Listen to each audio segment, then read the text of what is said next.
경찰청 국가수사본부 특별수사단이 확보한 노상원 전 정보사령관의 수첩에 NLL에서 북의 공격을 유도라는 내용이 적혀 있는 것으로 확인됐습니다. 12산 내란을 수사 중인 경찰 특별수사단은 앞서 노 전 사령관 거주지인 경기 안산시의 점집을 압수수색해 해당 수첩을 확보했는데 이 수첩에서 계엄과 관련된 내용이 다수 확인된 겁니다. 경찰 관계자는 오늘 오전 기자들에게 수첩에 있는 내용은 단어의 조각들이라며 정치인, 언론인, 종교인, 노조, 판사, 공무원 등을 수거 대상으로 표현하고 이들에 대한 수용 및 처리 방법에 대한 언급이 있었다고 밝혔습니다. 또 약 70페이지 분량의 해당 수첩에는 실제 이름이 적혀 있는 사람이 있었다며 구체적인 이름은 확인해 줄 수 없다고 말했습니다. 또 계엄을 사전 모의한 이른바 롯데리아 1, 2차 회동은 노상원 씨가 중심이 돼서 별도의 수사 2단을 만든 모임으로 경찰은 보고 있습니다. 롯데리아 회동 참석자들이 수사 2단이란 명칭을 붙였고 3개의 부를 나눠서 맡았으며 이것과 관련된 인사발령 명령 문건도 경찰이 확보했습니다. 수사 2단은 합동수사본부 산하의 60여 명으로 구성돼 선관위 서버를 확보하라는 임무를 받았습니다. MBC 뉴스 류현준입니다. 윤석열 대통령이 비상계엄을 선포하기 약 일주일 전 김용현 당시 국방부 장관이 김명수 합참의장에게 북한 오물풍선과 관련해 극도로 위험한 지시를 내렸다고 민주당 이기현 의원이 주장했습니다. 북에서 오물풍선이 날아오면 경고사격 후 원점을 타격하라는 내용이었습니다. 이 의원은 이 같은 내용을 군 고위 관계자에게 제보받았다고 밝혔습니다. 원점 타격은 오물풍선을 날려보낸 휴전선 넘어 북한 지역을 공격하란 지시로 이럴 경우 북한군의 대응 공격으로 국지전이 발생할 가능성이 매우 높습니다. 하지만 김명수 합참의장은 김용현 장관의 지시에 반대했고 김 장관은 김 의장을 크게 질책한 것으로 알려졌습니다. 전쟁을 우려한 김명수 의장은 뜻을 꺾지 않았고 이승호 합참 작전본부장마저 반대하자 실제 행동으로 옮기지는 못했던 것으로 전해졌습니다. 북한이 마지막으로 오물풍선을 날려보낸 건 비상계엄 선포 나흘 전. 이날 북한이 날려보냈던 32번째 오물풍선을 빌미로 남북 간 국지전이 발생할 수 있었던 겁니다.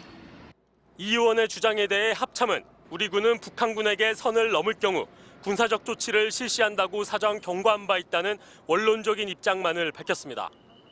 MBC와 통화한 합참 고위 관계자는 좀 더 구체적으로 당시 정황을 설명했습니다. 이 관계자는 지시와 거부라고 볼지 토의로 볼 수 있을지는 논란이 될 수 있다며 원점 타격을 놓고 군내에서 검토가 있었음을 사실상 인정했습니다. 합참은 국지전을 유도하기 위해 원점을 타격하란 지시는 없었다면서 우리 군은 다양한 작전 상황에 대한 토의를 수시로 실시하고 있다고 밝혔습니다. 만약 실제 원점 타격이 이뤄지고 북한군이 대응에 나서며 국지전이 벌어졌다면 비상계엄은 더 빠르게 선포됐을 가능성이 높습니다. MBC 뉴스 이덕영입니다.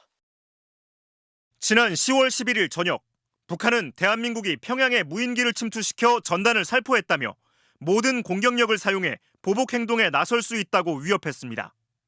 당시 국정감사 중이던 김용현 전 국방장관은 그런 적 없다고 했다가 1시간 뒤 확인해 줄 수 없다고 입장을 바꿨습니다.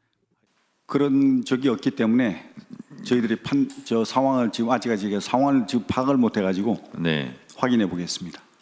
우리의 기본적인 입장은 이러한 북한 주장에 대해 사실 여부를 확인해 줄 수 없다.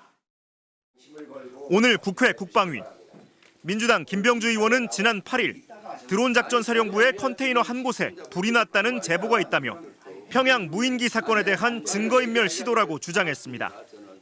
컨테이너에는 무인기 기체와 발사대 등이 보관돼 있었다는 게 민주당 주장입니다. 거기 평양에 갔던 무인기 장비들이라든가 장비 이거를 일요일 날 주말을 이용해서 컨테이너 한 대에 들어있던 걸 불을 태워서 증거를 인멸하고 있습니다. 드론 작전 사령관은 불이 난 것은 맞지만 감전으로 보고받았다고 밝혔습니다. 지금 현재 사실관계를 확인 중에 있고 불이 난 건 사실입니다. 민주당은 김용현 전 국방장관이 국지전 유발을 위해 평양 무인기 사건을 지시한 게 아니냐고 집중 추궁했지만 드론 작전 사령관은 부인은 하지 않으면서도 확인은 거부했습니다. 잘 못 들었습니다. 누구로부터 평양에 무인기 보내는 거 그때 있었잖아요. 그 인물 누구로부터 받았습니까? 그 사항은 확인해 줄 수가 없습니다. 확인해 드릴 수. 드론 작전 사령부는 민주당이 주장한 화재와 관련해 당시 컨테이너에는 드론 기체는 없는 것으로 확인됐다며 증거인멸은 사실이 아니라고 주장했습니다. MBC 뉴스 김세로입니다.